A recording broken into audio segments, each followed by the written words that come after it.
Simulasi belajar tatap muka sudah mulai diberlakukan pada 4 sekolah di Banjarmasin, yaitu SMPN 7, pemberlakuan simulasi pada SMPN 10, SMPN 12, dan SMPN 31, selama 2 minggu ini mulai dilakukan pada hari Senin 16 November 2020. Jarak atau jumlah siswanya pun diatur hanya 18 orang atau 50% dari siswa yang ada di kelas.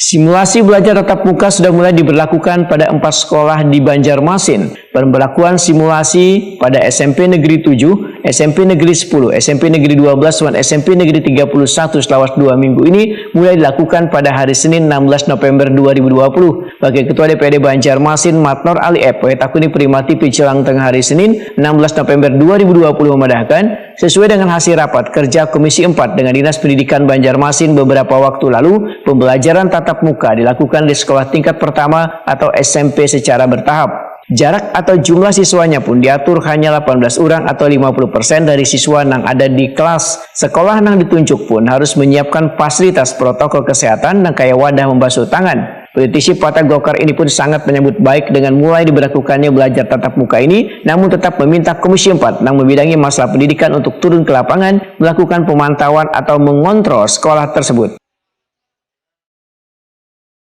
Permintaan ini kan sekolah itu kadang-kadang ada permintaan dari sekolah, ada dari siswanya, ada juga yang siswanya tidak mau disekolahkan.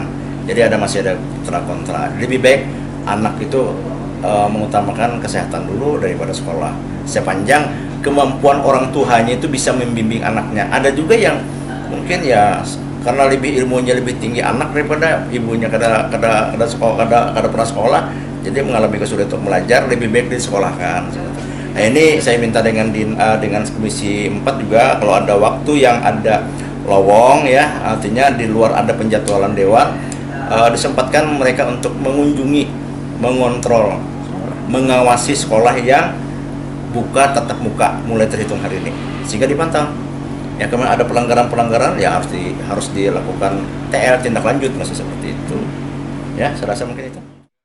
Sementara itu, menurut Dinas Pendidikan Banjarmasin, simulasi belajar tatap muka yang hanya diberikan pada jenjang sekolah menengah pertama negeri ini sudah mengantongi izin dari pelaksana tugas Wali Kota Banjarmasin dan rekomendasi dari Tim Satgas Penanganan COVID-19 Banjarmasin.